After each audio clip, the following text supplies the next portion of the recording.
Hello साथीहरु, आजको video एकदम महत्त्वपूर्ण छ। स्कल नगरिकन हेर्नु होला। आजको भिडियो रहेको छ यो आशिष वावको बारेमा।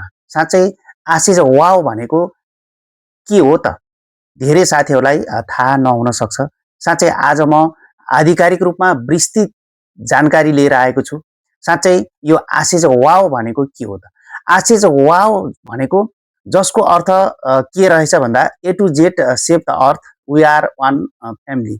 यसको अर्थ हो रहेछ हामी एउटै परिवार भएर सुरुदेखि अन्त्यसम्म पृथ्वीलाई बचाउँ भन्ने यस्तो यो अर्थ बोकेको हो रहेछ। यो चाहिँ आशिष वाव यो संगठन परमेश्वरको मण्डली विश्व सुसमाचार समाजबाट स्थापना भएको अनि 18 वर्षदेखि 35 वर्षभित्रका जागिरे युवाहरूको संगठन रहेछ।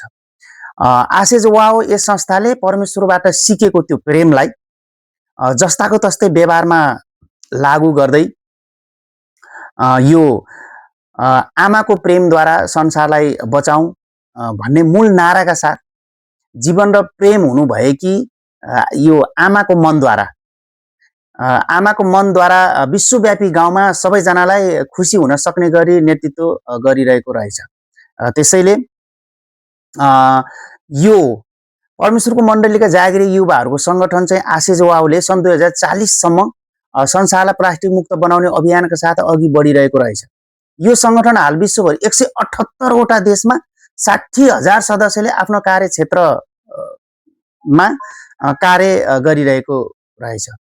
यसको उद्देश्य चाहिँ के रहेछ भन्दा साँच्चै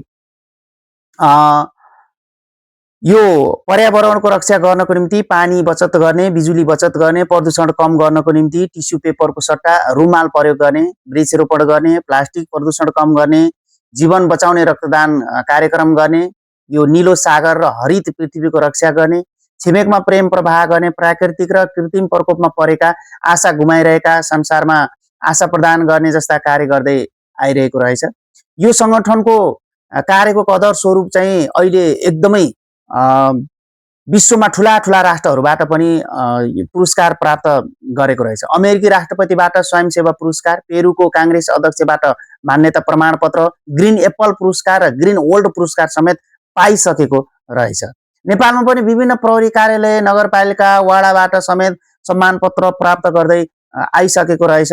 राष्ट्रिय अन्तर्राष्ट्रिय गरी 4800 भन्दा बढी अवार्डहरू पाइसकेको रहेछ, जस अन्तर्गत उक्त संगठनले दमौली क्षेत्रमा विगत 6 महिना अघिदेखि दमौलीका हाइवे क्षेत्र लगायत अन्य ठाउँहरूमा प्लास्टिक मुक्त सहर बनाउनको निम्ति हरेक हप्ता शुक्रबार बिहान 7 बजेदेखि करिब 8 बजेसम्म सरसफाई गर्दै आइरहेको मैले देखिरहेको थिएँ। त्यसैले एकदमै मनमा उत्सुकता जागेर म यो संगठनको कार्यालयसम्म पुगेर यो रिपोर्ट तपाईहरु सामु जानकारी गराइरहेको छु।